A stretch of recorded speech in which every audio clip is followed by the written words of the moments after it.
Alright, time to do another one of these wonderful videos, because why not? This is one of my favorite decks. This is my mono black Aristocrats sacrifice base deck. I called this Elon Musk's Child Labor Baby Mill, and the price just keeps kind of going up on this. This was $600 2 weeks ago, and I haven't made any changes to it. It just keeps going up. I'm not sure here. I have it set as a bracket 4 deck currently, even though it's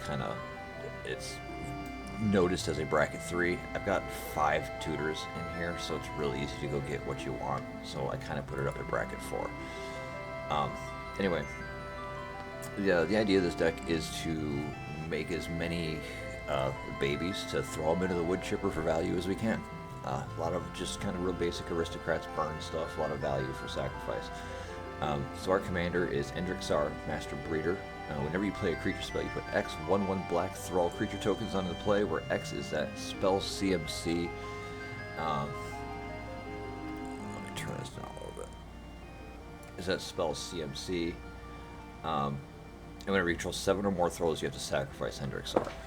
So it's every once in a while you end up probably throwing your commander into the trash, but yeah, it happens. That said, it's pretty easy to balance how many thralls you have. I kind of find it like a little mini game inside the game, balancing what you have available, and so as to not have to sack Endrek. But there are ways to get around it as well. We'll get to that. So once again, I'll kind of go over everything, artifacts, enchantments, instants, and then I'll bring it up with creatures at the end, and I'll kind of go over each card as to why my thought process is, possible cuts or upgrades, and we'll go from there. All right. So anyway, starting with Ashnod's Altar, all these decks too, I have built in paper. Like, I don't build anything in an Architect that I don't physically own. So anything here, obviously there's upgrades available. This isn't just min-max, this is what I physically own. So as such, I really like these old white border cards a lot.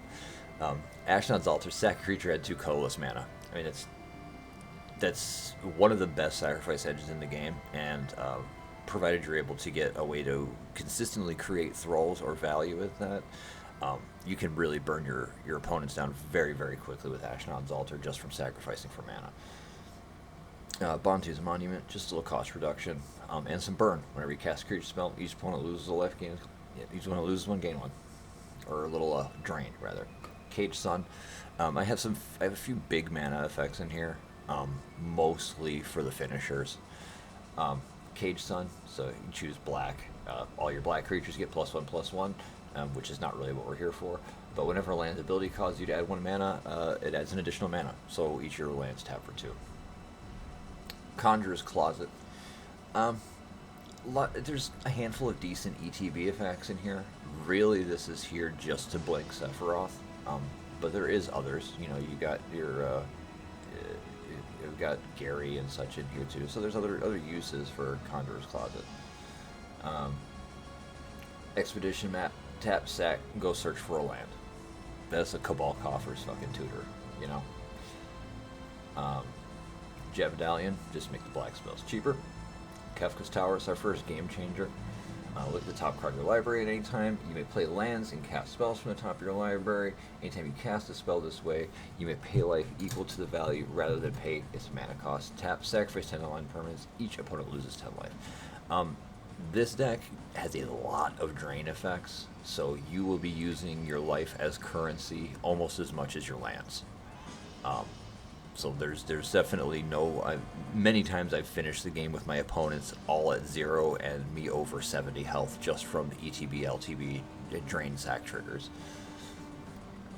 Skull Clamp, the goat, just free card draw on them thralls. Also, this is a good way to clean up your thralls. So if you have other creature spells that you want to cast, but you don't want to force the sacrifice of Endrek Sahr because it would bring you over that 7 or whatever thralls, just sack a couple. Get some card draw, and then cast whatever creature spell you want, or do the same to Ashnod's Altar. Throw a few of them in the Ashnod's Altar, and then use it to cast something else, so you don't gotta sack Endrek. Soul Ring, I mean, obviously, and I had the white borders. Ugh, this old revised version. Swiftfoot Boots, just a little protection. Darkness Crystal, a little more cost reduction, a little bit of graveyard hate too. Non-token creature and opponent controls would die. You exile it, you gain 2 life, and then you has kind of a Douthie Voidwalker effect here too, where you can pay 4 to tap, put a target creature that you exiled under the Darkness Crystal onto the battlefield, tapped under your control with 2 additional 1/1 counters on it. So a little bit of graveyard hate and theft. The Masamune, not sure how to pronounce it. The Sephiroth sword, big sword. As an equipped creature is attacking, it has first strike and must be blocked if able. Equipped creature has, if this creature dying causes a triggered ability or a creature or an emblem you own to trigger, that ability triggers an additional time. This is just for double sack triggers, double death triggers, double drain, double burn, like this.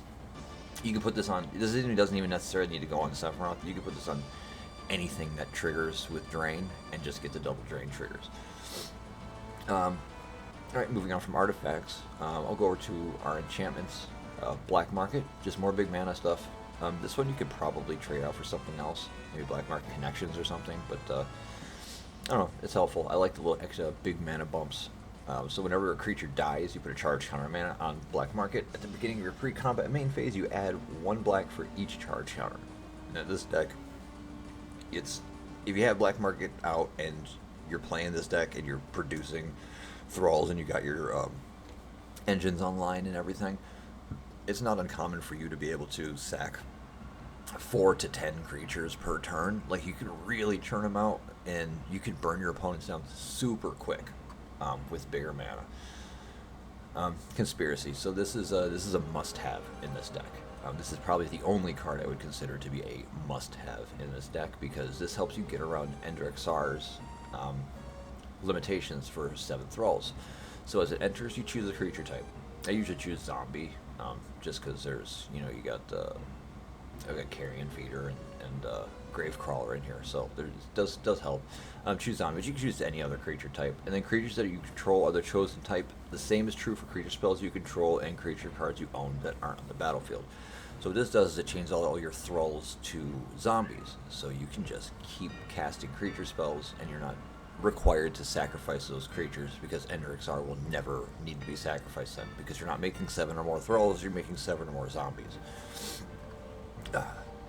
Necropotence, again, with the white border. This one does heavy work, too, for a game changer. I don't love building with game changers, because I feel like I take pride in being able to build decks strong without having to lean too heavily on cards that are just like, Rhystic Study, strong, or Smothering Tithe. But this is one of them. Necropotence is a goat. This is a strong-ass card. Skip your draw phase. Whenever you discard a card, remove that card from the game. Pay 1 life, set aside the top card of your library, put that card in the hand at the beginning of your discard phase. So what I usually do when I'm playing with Necropotence is I'll just skip my draw step on, a few turns or whatever, until I need to refill my hand, and then in my end step, I'll exile a handful of cards to refill my hand, and then try to mitigate the amount of time my opponents have to potentially blow up Necropotence, and then, as a result, the cards that I exiled under it.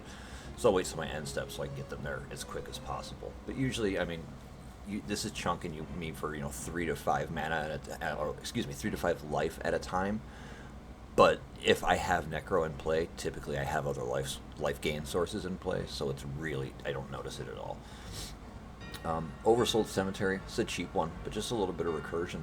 At the beginning of your end step, you have 4 or more creature cards in your graveyard. You can return a creature card from your graveyard to your hand.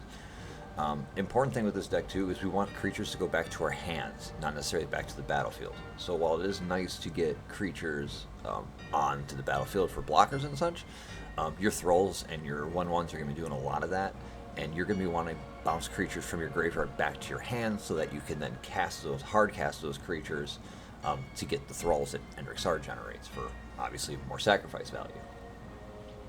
Phyrexian Reclamation, same thing. 1 in a black, pay 2, return her creature card from your graveyard to your hand. And then the Meathook Massacre. I didn't understand what the hype was for this card. I was like, alright, it seems strong, but I guess we'll see. I bought it, and it didn't quite save me last time I played this deck, but It bought me enough time for a couple turns that it looked like there was a possibility I could have swung the game in my favor in a very big way when I saw virtually no way forward.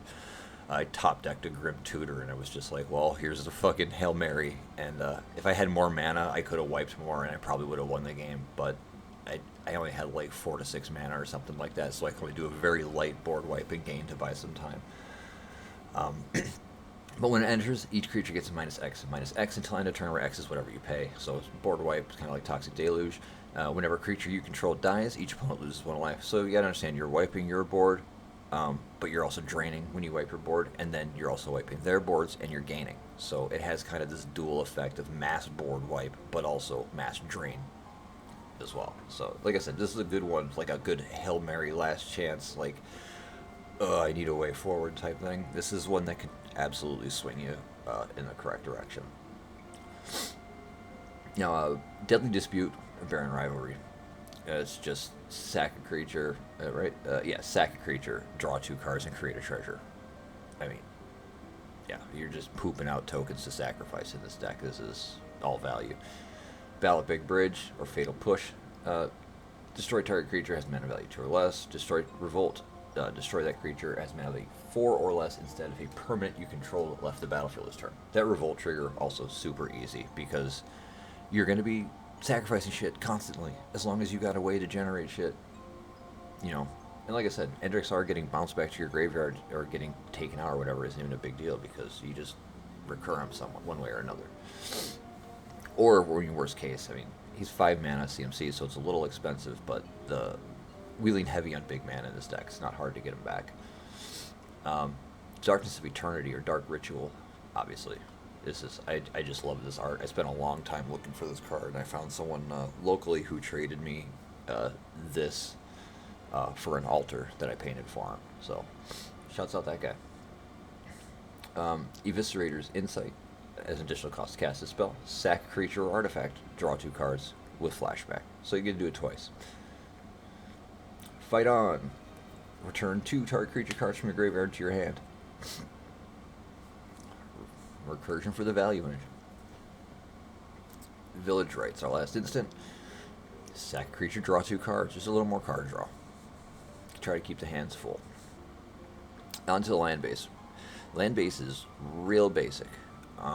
But it's also, because, like I said, you want big mana, and obviously Cabal Coffers, 2 tap, add 1 black for each swamp you control. This is a huge mana generator.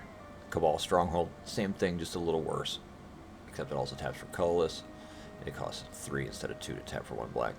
Midgar, City of Mako. It's one of the new ones from Final Fantasy. It's a land that also has an adventure on it. So either enter as a tapped land, or you can sacrifice it, sacrifice an artifact or a creature. You draw 2 cards, exile this, and then you can play it as a land at a later time. So you do get more value out of it too. Plus a little bit of card draw if you need. Phyrexian Tower. Love this card in this deck too. Just another sacrifice engine. Being able to add some black mana and clear up some space for more thralls is super important in this deck. Now, why do you have 31 lands in this deck? Because Cabal Coffers, Cabal Stronghold. That's it. You really don't need a whole lot of land utility in this deck, and just being able to generate huge value with the Coffers and Stronghold. Yeah. And I got Thespian Stage in here just to make another copy of Coffers or Stronghold, and then Urza's Cave to go get Coffers or Stronghold. So, we got a few different ways here. Liliana Dreadhorde General is the only Planeswalker I have in here. That's whenever a creature you control dies, draw a card. Like I said, you're sacrificing 4 to 6, 4 to 8 creatures every turn, drawing a lot of cards, so you're keeping your hands full a lot, usually. Take up 1, create a zombie creature token, so more wood for the woodchipper. -4, each player sacrifices 2 creatures of choice. Or you're -9, each opponent chooses a permanent they control, and then each permanent type and sacrifices the rest. So mass forced sacrifice, kind of a board wipe.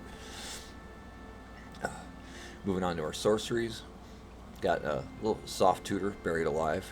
Search your library for up to 3 cards and throw them in the graveyard. So you get to pick some cards that you want to recur. Eliminate competition. Sacrifice X creatures, destroy X creatures. like I said, man, you get a whole bunch of them out there. You just soft board wipe, or you got a couple problematic creatures on the board. Just sacrifice a couple garbage 1/1s, and well, your Vorinclex is gone now. That sucks. Exsanguinate. This is one of the two big finishers in the deck. This is where your coffers and your stronghold to go into. Exsanguinate. Each opponent loses X life. You gain life equal to the life lost this way. What's beautiful about Exsanguinate is you don't even need a big, like, 40 damage drain or 40 mana drain. Like, if you drain 5, even, like, if you're just trying to buy some time and you got a full table of 5, you're going to gain, 20 health, 15 health, and drain everyone for 5. So, Exsanguinate's good value, even at low numbers, can buy you a little bit of time if you need to. It can also absolutely end the game. Grim Tutor. This is one of the reasons why I put this deck a little higher. Just being able to go and search for a combo piece or for that specific creature or recursion piece you need is just so strong. Lich Knight's Conquest, technically another tutor. Search for artifacts, enchantments, return that mini creature. Excuse me, this is a different one. You sacrifice more recursion. Pitiless Carnage. Sacrifice any number of permanents, draw that many cards. A little more card draw. Profane Tutor. Suspend 1 in a black. And it's a delayed tutor. You cast it for 1 in a black, and then 2 turns later you go tutor whatever it is you need. Put it in your hand to shuffle. Diabolic Intent. Sack a creature, so you get value there. So you can, cast this. Sacrifice a creature, you get some creature death pings, so you deal some damage, gain some life, and then you get to tutor a card and put it into your hand. So, here's our other big finisher, Torment of Hailfire. Repeat the following process X times. Each opponent loses 3 life unless that player sacrifices a non-land permanent or discards a card. So they get the opportunity to either empty their hand, board wipe themselves, or fucking die. Pick one. Toxic Deluge, Goat, board wipe, because it gets around indestructible and stuff. It just drains as an additional cost. Like I said, pay X life. You're generating a lot of life in this. It really doesn't matter. You won't notice it. Like I said, when a lot of your creatures die, you get death trigger value. So, like, there's not a lot of downside to board wiping yourself in this deck if you need to. And Victimize. Choose 2 creature cards in your graveyard, sack a creature, return them to the battlefield tapped. This is more for sort of, like I said, you want cards to go back to your hand, but this is more of a I need shit out now type thing. Now we'll get into our creatures for the last bit here. This is where the fun stuff's at. New one, Final Fantasy, Albed Salvagers. Whenever a creature, this creature, or another creature or artifact you control dies, target opponent loses 1, you gain 1. Cool. Drain. Araya, first Loctwain, must include, I believe, when another black creature ETBs under your control, each opponent loses 1, you gain 1, tap, sacrifice the black creature, draw a card. So you got drain, card draw, card advantage on the same card. Braids, another well-known Aristocrats sack engine. At the beginning of your end step, sacrifice an artifact creature, enchantment, land, or planeswalker. If you do, each opponent may sacrifice a permanent that shares a card type with it. For each opponent who doesn't, that player loses 2 life and you draw a card. So you give people the opportunity to either lose life or let you draw a card. And some people may not want to sacrifice an enchantment if you have recursion. Not recursion is, but some people may not want to sacrifice a creature or something. They may have a big spooky one they don't want to sacrifice, so they discard a card. It gives people options, but also gives you the ability to drain a little more and draw. Carrion Feeder, this is one of our infinite combo pieces.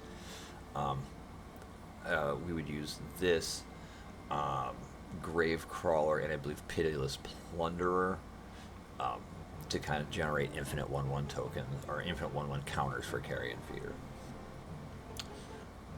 But yeah, can't block, sack a creature, put a 1/1 counter on Carrion Feeder. So the idea with that would be,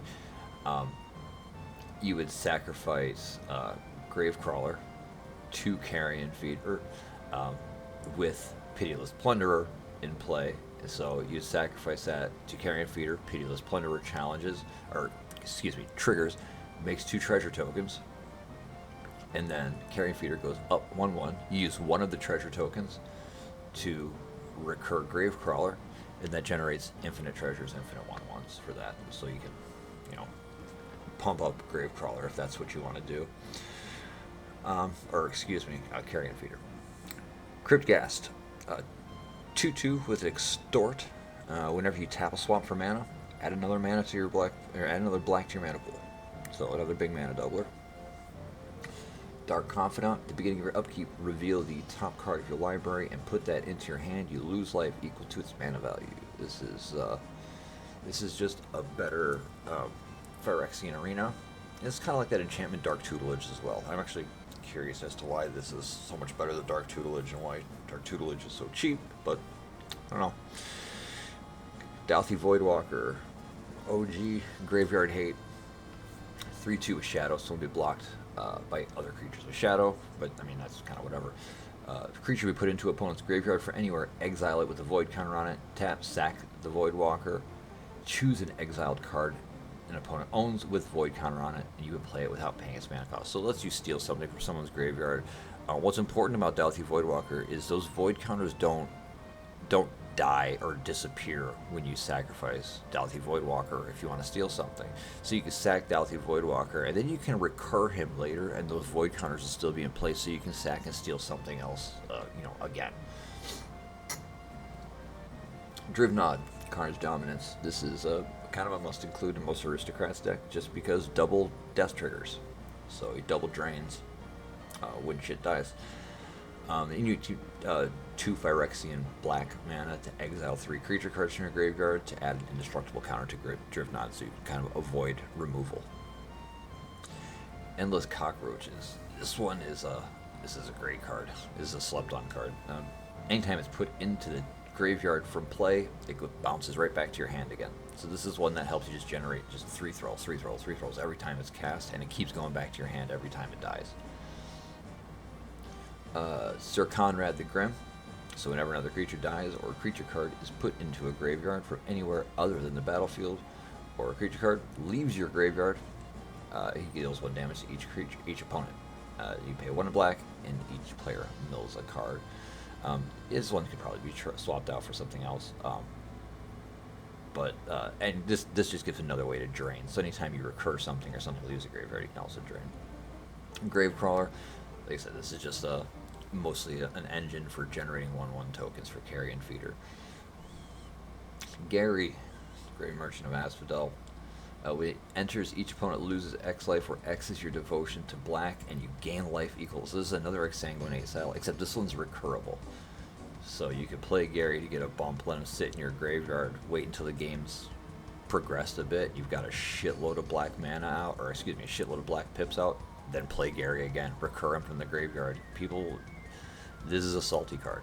I mean, I'm sure everyone already knows Grave Merchant of Asphodel, but this is a salty card if you haven't played with it before. Grim Servant, another tutor. When ETBs, you search your library for a card with mana value less than or equal to your devotion to black. Reveal it, put it in your hand, shuffle, lose 3 life. So this is just to go get a creature card, mostly. Kirik, Son of Yawgmoth, 4 and 3 Phyrexian black mana, 2/2 lifelink. For each black pip it costs, you may pay 2 life rather than pay that mana cost. Whenever you cast a black spell, put a 1/1 counter on Kirik. So I was told that Kirik was a strong creature, but I didn't have the chance to actually play with him. I didn't understand, I guess. I got to play with him a few weeks ago. I finally got to cast him, and my god, dude, Phyrexian mana in this deck is ridiculous. Because, like I said, you're gaining so much life from the drain effects and everything that you don't notice it literally gets to a point where you're not even tapping your mana. You're just using your health to cast spells. It's crazy. You don't even notice it. Mirkwood Bats. A lot of people hate this card, but this is, a must include in this deck. Whenever you create 2/3, whenever you create or sack a token, each opponent loses 1 life. Like I said, if there's very common that you're I'm gonna cast this, I'm gonna make 3 thralls, and then I'm gonna sack 3 thralls to Ashnod's Altar to make 6 Phyrexian mana, which I'm not gonna use to cast. It's kind of. And I'm gonna use that. Say I'm gonna cast Grim Servant, and then I'll make 4 more thralls, and then I'll sacrifice those to Ashnod's Altar. Like, you really make these really gross loops of just drain, and just totally uninteractable with. Nidier's Nightblade, 1/3. Whenever a token you control leaves the battlefield, each opponent loses one, gain one. Yep, just more of that. 9 Lives Familiar. This card is a heavy lifter and a goat in this deck. Every single time I have ever had 9 Lives Familiar in play, it does fucking work. Being able to recur a creature for free multiple times in a row with sack engines like this and sack outlets is super valuable. 1/1 and it enters with 8 revival counters on it. When it dies, if it had a revival counter on it, you return to the battlefield with 1 fewer counter on it. So it comes back 8 times. So you just sack, block. Like I had this in my Caesar deck before as well, and every single time this card's out, it's just an MVP. Pitiless Plunder. Like I said, this is whenever a creature you control dies, create a creature token. So this is just another way to create mana advantage because you create, like I said, you get a lot of your own creatures are dying. Reassembling Skeleton. 1 black, return this card from graveyard to the battlefield tapped. So this is another one of those infinite 1/1 combos with Carrion Feeder and Pitiless Plunderer.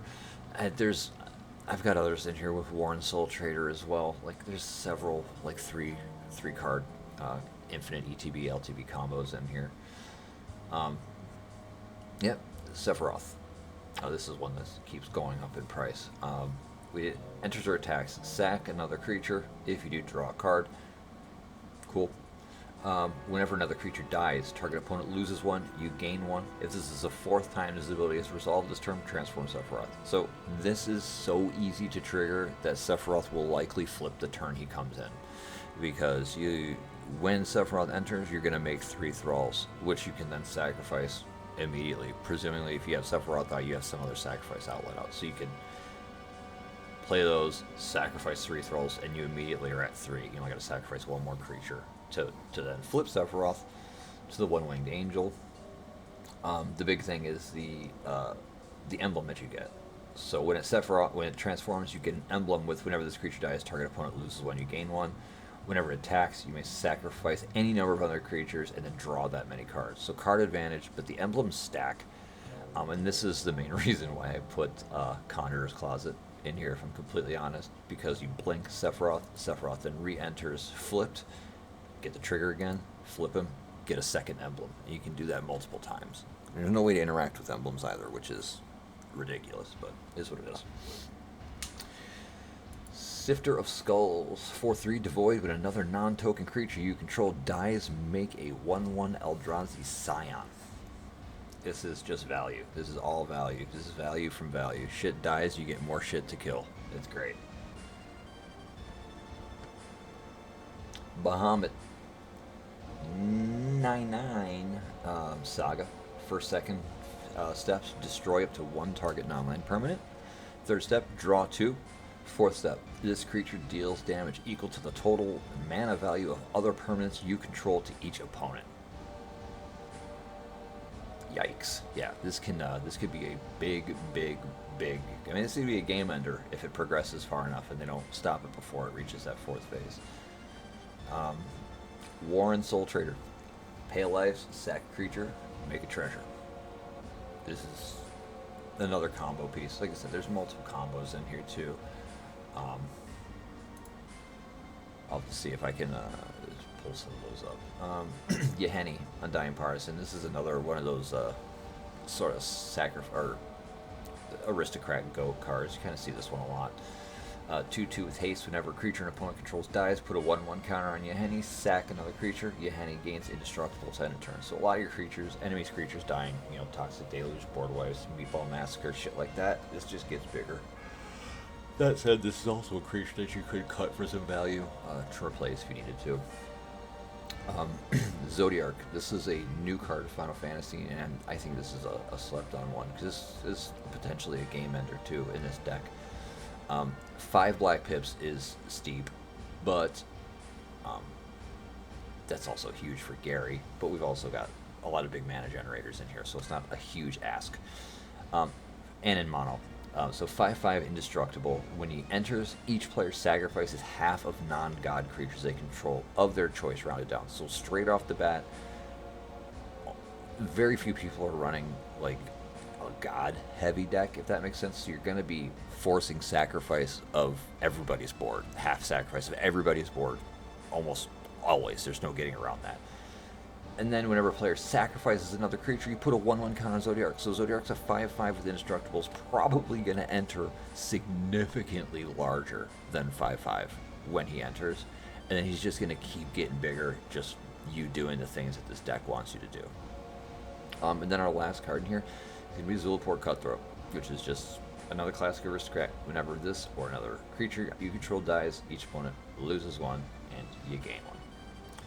So look here, our average mana value 3.1.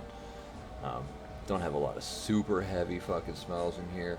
Our tokens, not a crazy variety of tokens either. It's pretty basic. And like I said, in this, you just want to get your engines out, and then you want to make babies to throw them into the woodchipper to get value, to make more babies to throw them into the woodchipper. It's an endless cycle of baby murder over here, all brought to you by Elon Musk. Thanks for checking us out. Questions, comments, leave them in the comments. I appreciate anyone who stuck around to watch this. Like, subscribe, I suppose. If I'm going to keep making videos, I suppose I should ask folks to do that if they like these. And like I said, if there's any comments, if you have any suggestions or anything like that for future videos, I am open to those. Once again, thanks for watching, and take care.